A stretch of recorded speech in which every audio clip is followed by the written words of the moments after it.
This opinion is dark. It is incredibly dangerous, and it is not just about a woman's right to choose. It is about much more than that. And I hope people now are fully aware of what we're up against, because the only answer is at the ballot box to elect people who will stand up for every American's rights. And any American who says, look, I'm not a woman, this doesn't affect me, I'm not black, that doesn't affect me, I'm not gay, that doesn't affect me. Once you allow this kind of extreme power to take hold, you have no idea who they will come for next. It's former Democratic presidential nominee Hillary Clinton warning that many rights we enjoy as a society, not necessarily individually, are at risk if the Supreme Court overturns Roe v. Wade. Her concerns echo that of Jim Obergefell, the plaintiff in the landmark Obergefell versus Hodges case that established same-sex marriage as a constitutional right. When asked about Justice Samuel Alito's leaked draft opinion, Obergefell said, quote, "I'm terrified. I really can't put it any more simply than that. I am terrified." I've been asked if I believe what he says in that decision, that this is specific to a woman's right to an abortion and really should not be used on marriage equality. I don't believe that whatsoever, because so many of the things he says in that decision open the door to using those arguments against marriage equality. And where does it stop? End quote. And where does it stop? While the Supreme Court's draft decision on reproductive rights has prompted fear, Republican-led states appear more emboldened to go after other rights. Missouri is one of 13 states with a so-called trigger law that would outlaw abortion the minute Roe v. Wade was overturned without anybody doing anything. But it could also criminalize contraception. It's 2022, and we're talking about criminalizing contraception because under the law, the definition of a child's life would begin at conception.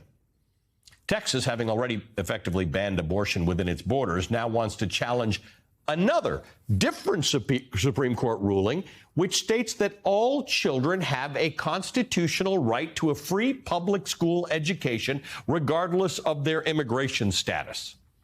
We're seeing a wave of book bans across the country amid concerted efforts to curtail free speech in schools. Lawmakers in more than 24 states have drafted 250 voting bills with restrictive provisions, according to the Brennan Center. And today, a federal appeals court reinstated Florida's Senate Bill 90 that would restrict drop boxes and vote by mail and make it illegal to help people register to vote or to hand out water and food as people wait to vote. Why would that be? Why would something like that be illegal? As Secretary Clinton said, I hope people now are fully aware of what we're up against. Joining us now is Ruth Ben-Ghiat. She's a history professor at New York University. She's the author of Strong Men, Mussolini to the Present. So there may be some people in America, agree with it or not, who say this is an isolated matter, the canceling of Roe v. Wade. You're an expert on democracy and the taking away of rights. How do you look at this? Yeah, I thanks for having me on. I want to repeat something that Hillary Clinton said because it's backed up by history. And that is, she said, when this form of extreme power takes hold, you can't predict who they're going to come after next. And the tragedy of authoritarianism is not only country after country said, oh, it's not going to happen here, our democracy is strong, or we're not going to have a coup. But when it did start to happen, people either didn't see the warning signs or they thought it wasn't going to apply to them. Exactly what Hillary Clinton was saying. And now we're at the point where we are starting to lose our rights. And it's all related because authoritarianism is about control of speech. You know, we have the bans you mentioned on what we can say, what we can read. It's about control of our bodies. It's about control of sexuality. And it's about taking away our right to decide our future, and that's with voting. So control of mind, emotions, bodies, it's all one thing. And that's why we shouldn't see any of these measures as, just something that doesn't bother us. What do you say to people who say it's a discrete matter? I believe in all these other rights. I believe that abortion is wrong. I don't support all these other things. How do you make them understand that a vote for this or political support for this endangers other rights?